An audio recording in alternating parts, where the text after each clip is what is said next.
नमस्कार दोस्तों, आप देख रहे हैं बिजनेस टुडे बाजार। मैं हूं साक्षी बत्रा और अगर आईपीओस की दुनिया में आपको इन निवेश करने में इंटरेस्ट है तो इस आगे आने वाले आईपीओ के बारे में भी आपको पता होना चाहिए। मैं बात कर रही हूं luxury hotel developer Juniper hotels के बारे में, जो कि अपना आईपीओ लेकर आ रहा है फरवरी 21 को और फरवरी 23 तक ये खुला रहेगा सब्सक्रिप्शन के लिए।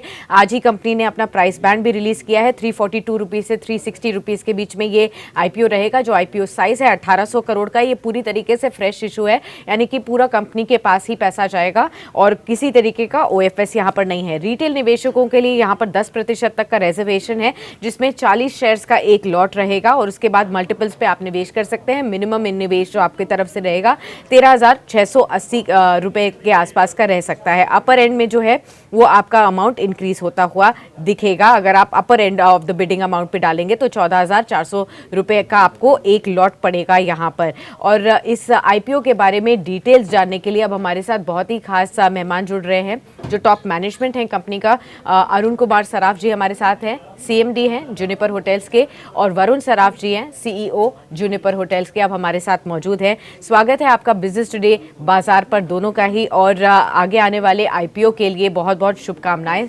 इसी के बारे में हम कुछ चर्चा करेंगे। अरुण जी, सबसे पहले मैं आपसे शुरुआत करूंगी। बहुत सारे लोग इसको देख रहे हैं कि ये हयात के साथ, हयात होटल्स के साथ मिलकर आ रहा है। इसके बारे में थोड़ी विस्तार से जानकारी दीजिए हमारे दर्शकों को कि किस तरीके का टाइप है आपका हयात के साथ, और ये जो आईपीओ आ रहा है उसको वो किस तरीके से देखें। बहुत बहुत धन्यवाद साक्षी जी, आज हमें आपको आपके स्टूडियो में बुलाने के लिए। और सबसे पहले मैं आपको बताना चाहूँगा, जूनिपर होटल जो है ये 20 साल पुरानी कंपनी है और इस कंपनी में हायत और सराफ होटल्स दोनों ने मिलकर 50-50% की साझेदारी है इस पे। एंड हायत हमारे ग्लोबल ऑपरेटिंग चेन है जो जनरली होटलों में इन्वेस्ट नहीं करते और वो खाली मैनेज करना चाहते हैं, बट हमारी होटल में शुरू से ही इस प्लेटफॉर्म पे उन्होंने 50% इन्वेस्ट किया और उन्होंने इस पे रख के आज तक भी उन्होंने डाइवर्स नहीं किया है। और हायत होटल एक ग्लोबल स्टैंडर्ड का एक जो ऑपरेटर है, उनका इन्वेस्टमेंट रहना कंपनी के लिए बहुत ये एक पॉजिटिव रहता है। और इससे हमको, मेरे को भी एज ए इंडिविजुअल मेरे को कॉन्फिडेंस आता है कि मेरी ऑपरेटिंग कंपनी जो कि हमारे ऑपरेटिंग होटल को ऑपरेट करती है, उसका भी एक इसमें एक अच्छा सा इन्वेस्टमेंट है, जिससे कि what we call this, they have the skin in the game. It is a बिल्कुल। Very positive for Juniper to have these दो शेयर होल्डर इतने स्ट्रांग तरीके से इसको प्रमोट कर रहे हैं। जी बिल्कुल। चलिए चर्चा को आगे बढ़ाते हैं, वरुण जी को भी शामिल करते हैं इस कॉन्वर्सेशन में। वरुण जी, 1800 करोड़ का ये आईपीओ है, फ्रेश इशू है, और इसके लिए भी आपको बधाई, क्योंकि आमतौर पर हम पिछले 1-1.5 साल में देख रहे हैं जितने भी आईपीओज आ रहे हैं ज़्यादातर ओएफएस लेकर आ रहे हैं, या फिर ज़्यादा पोर्शन ओएफएस का होता है, जिससे सेलिंग शेयर होल्डर्स को तो पैसा मिल जाता है लेकिन कंपनी को ये पैसा नहीं मिलता। आप एक पूरी तरीके से फ्रेश इशू लेकर आ रहे हैं जिसमें रिटेल निवेशकों को पार्टिसिपेट करने में बेहतर ग्रोथ अपॉर्चुनिटीज मिल सकती हैं, इसलिए आपको बधाई। लेकिन पहले बताइए कि 1800 करोड़ रुपए जो अब आपके पास कंपनी में आएंगे, इसका इस्तेमाल किस तरीके से होने वाला है? हमारा डेट आज के दिन 2200 करोड़ है। जो 1800 हम लोग रेज कर रहे हैं उसमें से 1500 डेट को रिड्यूस करने में यूज किया जाएगा और जो 300 करोड़ बचेंगे वो जनरल कॉर्पोरेट पर्पस के लिए रखा जाएगा। कंपनी में सारे पैसे रेज करने का इंटेंशन ये है कि हमें ग्रो करना है। आज के दिन इंडिया रेडी है ये ग्रोथ के लिए। हॉस्पिटैलिटी सेक्टर में जो ग्रोथ आने वाला है उसका एडवांटेज, उसको एक्चुअली कैपिटलाइज करने के लिए हम सारे फंड्स कंपनी में लेके आ रहे हैं। एक बारी जब ये डेट रीपे हो कर दिया जाएगा, उसके बाद हम न्यू अपॉर्चुनिटी जब आएंगे उसके हिसाब से रीलीवर करके ग्रोथ के लिए अपने आप को रीपोजिशन कर रहे हैं। बिल्कुल, ग्रोथ के ऊपर कंपनी का फोकस है। अरुण जी, अभी तक जो हमारे पास इंफॉर्मेशन है कि आपके जो पोर्टफोलियो है, 7 होटल्स है, सर्विस अपार्टमेंट्स हैं आपके पोर्टफोलियो में, और कई लोकेशंस में आपकी प्रेजेंस है, मुंबई, दिल्ली, अहमदाबाद, लखनऊ, रायपुर और हम्पी जैसी एरियाज में आपके upscale category of hotels operate करते हैं। यहाँ से आगे जाते हुए एक्सपेंशन को किस तरीके से देख रहे हैं, और किस तरीके के होटल्स हम आपकी तरफ से देख सकते हैं? हम लोग जो है अभी देखिए जी, हमारी स्पेशलिटी है कि हम मार्की एसेट्स ओन करते हैं, बड़े एसेट्स और लग्जरी स्पेस में ऑपरेट करते हैं। हमारा ये कंपनी का ऑब्जेक्टिव ये नहीं है कि हम पूरी इंडिया में, भारतवर्ष में अब सब जगह होटल लगाएं। हमारा मार्केट सिलेक्शन होता है, जो बड़ी सिटीज हैं, टियर 2 टियर 1 सिटीज हैं, उनमें जाके बड़े अच्छे अपॉर्चुनिटीज में, जहाँ की अपकमिंग एरियाज में हम अपना होटल लगाना चाहते हैं। सो इसमें हमारा अभी भी देखिए जी, एयरपोर्ट के नजदीक में बहुत बड़ा फोकस रहता है। हम चाहेंगे कि हमारे जो नए एयरपोर्ट्स आ रहे हैं उनमें भी हमारी होटलें आए। बम्बई में, दिल्ली में जो नए नए एयरपोर्ट बन रहे हैं, दिल्ली के आपके जेवार में जो बन रहा है, बैंगलोर एयरपोर्ट पे भी है, और भी शहरों में, और लीजर के अंदर भी लार्ज होटल है। हमारी स्पेशलिटी है लार्ज होटल, मीन्स 500-700 कमरे के हमारे होटल हैं। दिल्ली के अंदर हमारे 800 कमरे का होटल है, मुंबई के अंदर हमारे 900 कमरे का होटल है। दीज आर द लार्जेस्ट, सबसे बड़ी प्रॉपर्टीज में इंडिया, भारतवर्ष में सबसे बड़ी प्रॉपर्टीज में आती हैं। हम अहमदाबाद में भी नंबर 1 साइज में है, लखनऊ में भी हमारी प्रॉपर्टी सबसे बड़ी है। और इसी हिसाब से हम चाहते हैं कि हमारे एसेट्स बड़े एसेट्स हों, अच्छी प्रॉफिटेबिलिटी हो, अच्छी एफिशिएंसी आए, और इसी को मद्देनजर रख के हम अपना ग्रोथ स्ट्रेटेजी बनाते हैं। तो ये जो सभी एसेट्स जो आप बता रहे हैं, ये हयात के अंदर ही है या फिर और भी कोई ब्रांड्स है जिसके अंदर आपकी ओन्ड एसेट्स हैं?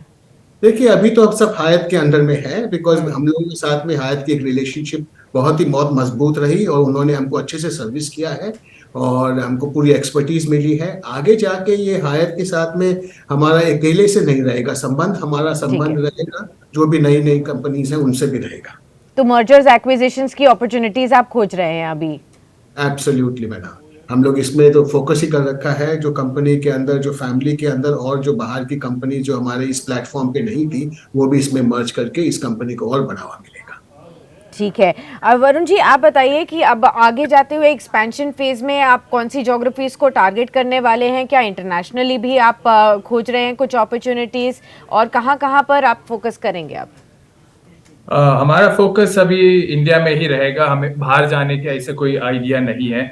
एंड कौन से शहरों में हमारा, बैंगलोर हुआ, गोवा हुआ, मुंबई, दिल्ली, ये सारे जो बड़े शहर है जहां हमें लार्ज अपॉर्चुनिटीज मिलेंगे लार्ज प्रोजेक्ट्स करने के लिए, वहां हम फोकस करना चाहते हैं। और जैसे इंडिया ग्रो कर रही है, इमर्जिंग डेस्टिनेशंस भी आ रहे हैं, जैसे हमने लखनऊ और अहमदाबाद में क्रिएट किया, वैसे जो नए डेस्टिनेशंस बनेंगे वहां भी हम जाएंगे। तो ये जो स्पिरिचुअल टूरिज्म की बातचीत चल रही है, सरकार का काफी फोकस है कि यहाँ पर भी आप नए होटल्स लाने की कोशिश करेंगे, जैसे अयोध्या है, वाराणसी है, अब लक्षद्वीप की बात प्रधानमंत्री मोदी कर रहे हैं। ऐसे एरियाज में भी क्या आप निवेश करने की सोच रहे हैं?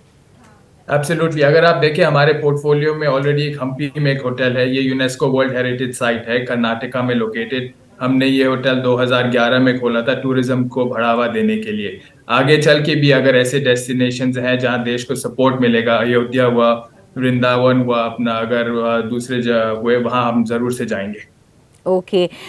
फिलहाल अरुण जी, मैं आपसे जानती हूँ कि अगर हम सेगमेंटल रेवेन्यू की बात करें तो आपका किस किस सेगमेंट से किस तरीके से रेवेन्यू आता है? जो आपका ज्योग्राफिकल मिक्स है वो तो हमें काफ़ी हद तक पता चल गया, लेकिन रेवेन्यू मिक्स अभी कैसे आगे बढ़ेगा, ये बताइए। जरूर।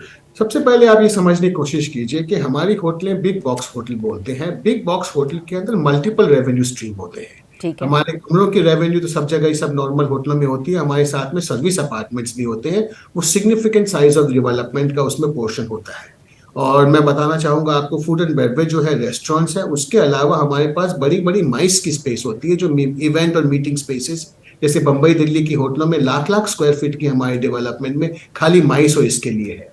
सो रफली देखा जाए तो हमारा 55% ऑक्यूपेंट रेवेन्यू आता है रूम रेवेन्यू से, करीब 20% आता है हमारा आपके फूड एंड बेवरेज रेस्टोरेंट से, और 30% के आसपास आता है हमारा माइस एंड अदर सेगमेंट से। ठीक है। और जो जी बताइए सर। हाँ, रूम के जो सेगमेंट मैंने जो 55 बताया, इसके अंदर आप ये समझिए कि करीब 40% हमारा आता है प्योर रूम से, और 15% हमारा आता है सर्विस अपार्टमेंट से।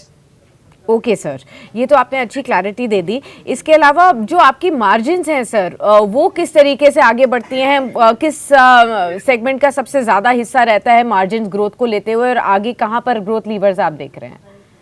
देखिए, मार्जिन्स हमारे हैं पूरी होटल के हिसाब से देखा जाए तो वी आर, मतलब समय देश में हम लोग सबसे टॉप में ही आएंगे। आप ये समझिए कि हमारी 42% से 45% तक की हमारी एबिटा मार्जिन्स रहती है पे लेवल में। ओके वरुण जी, जैसे रेवेन्यू और प्रॉफिट्स की भी अगर बात करें तो आपका लगातार रेवेन्यू बढ़ता हुआ नजर आया पिछले 3 फाइनेंशियल ईयर्स में। अगर हम देखें FY21 में 192 करोड़ का था, FY23 तक आते हुए 717 करोड़ का आपने टॉप लाइन कमाया है। वहीं आपने प्रॉफिट्स में इनफैक्ट अभी प्रॉफिटेबिलिटी नहीं दिखाई है, पिछले 3 फाइनेंशियल ईयर्स में लॉसेज में है, लेकिन लॉसेज लगातार रिड्यूस हो रहे हैं। ये एक अच्छी बात है कि 199 करोड़ तक का लॉस था आपका FY21 में, ये घटकर केवल 1.5 करोड़ के आसपास का रह गया है। आगे जाते हुए फाइनेंशियल्स किस तरीके से आगे बढ़ेंगे, यहाँ पर क्या उम्मीदें हैं? ये जो हमारा डेट है ये रीपे करते ही जो 1500 करोड़ रुपीस जाएगा डेट रीपेमेंट में, वो आईपीओ के इमीडिएटली बाद होगा। सो FY25 के फर्स्ट क्वार्टर में प्रॉफिटेबिलिटी आ जाएगी। जो डेट रिसर्विसिंग का जो बर्डन है ऑलमोस्ट 250 करोड़ रुपीस वो चला जाएगा। सो इमीडिएटली आपको प्रॉफिट दिखेगा। और आगे जाते हुए भी हमारा टारगेट यही है, जो अभी अपने एग्जिस्टिंग मार्जिन्स है उससे 3-4% उसमें इंक्रीमेंटली ऑल ऐड कर सकते हैं। जैसे ग्रोथ आएगा उसकी एफिशिएंसीज इकोनॉमीज जो क्रिएट होंगे उससे हमारे मार्जिन्स पे डेफिनेटली पॉजिटिव इम्पैक्ट आने वाला है। ठीक है Arun ji, share holding pattern के हिसाब से आप समझाइए कि अभी प्री आईपीओ किस तरीके का प्रमोटर शेयर होल्डिंग है, आगे जाते हुए शेयर होल्डिंग पैटर्न में क्या कुछ चेंजेस आएंगे? हाँ जी, अभी देखिए दोनों प्रमोटर जो हायत और हमारे बीच में सराफ्स के बीच में 50-50 की पार्टनरशिप है। ये दोनों प्रमोटर थोड़ा सा लिक्विडेट अपना जो है, हम लोग अपना शेयर नहीं बेच रहे। कंपनी में 20 से 22% तक का रेज होगा और इससे हमारी जो दोनों की जॉइंट प्रमोटर्स हैं उनकी 75% से नीचे आ जाएगी शेयर होल्डिंग। एंड दोनों शेयर होल्डर अभी के लिए हमारा इसी कंपनी में 37.5% के हिसाब से दोनों शेयर होल्डर बैठेंगे और चलिए पब्लिक की। चलिए ठीक है, बहुत बहुत शुक्रिया अरुण जी और वरुण जी हमारे साथ जुड़े रहने के लिए इस खास शो पर और तमाम इनसाइट्स आगे आने वाले आईपीओ के बारे में बताने के लिए। All the best to both of you. उम्मीद करते हैं ये आईपीओ और आपकी आगे आने वाली जर्नी काफ़ी सक्सेसफुल रहे।